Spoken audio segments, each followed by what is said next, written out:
Good morning guys, welcome back to Leticia's Kitchen. For today's vlog guys, nagluto ako ng meatball. Pero nakalimutan ko ulit na i-video yung nauna kong ginawa.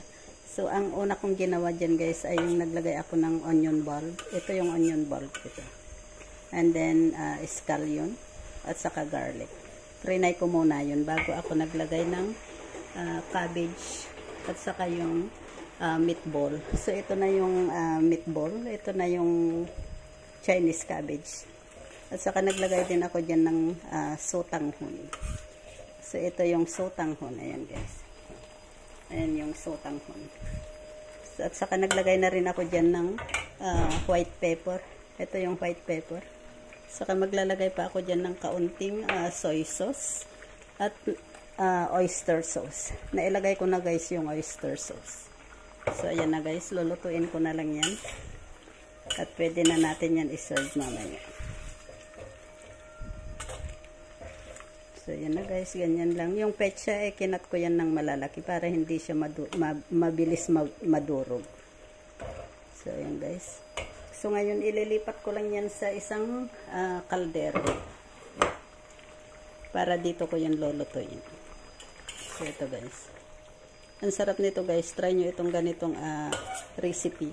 Balin, ang naglagay din ako dyan ng kaunting scallop sauce, oyster sauce, and soy sauce. At saka mayroon yan chicken powder. So ito na guys, isalin ko muna sa isang lagayan. Ayan, pwede na natin yan iserve pero lutuin ko pa yan ng mga 5 minutes.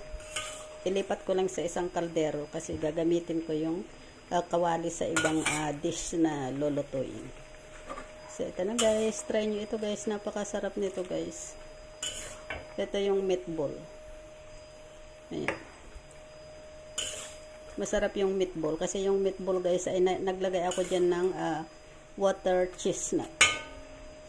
Yung water chestnut ang nagpasarap dyan sa meatball. So, ayan na guys. Ayan, it's yummy, yummy. Napakaingay yung ano guys, nagbabacuum. Kasi nagbabacuum sila doon sa may sala. So, medyo maingay ang video natin. So, ito na guys. Napakasarap nito guys. Try this recipe. So, thank you guys for watching. Please don't forget to click like and share. Thank you. Bye-bye. God bless.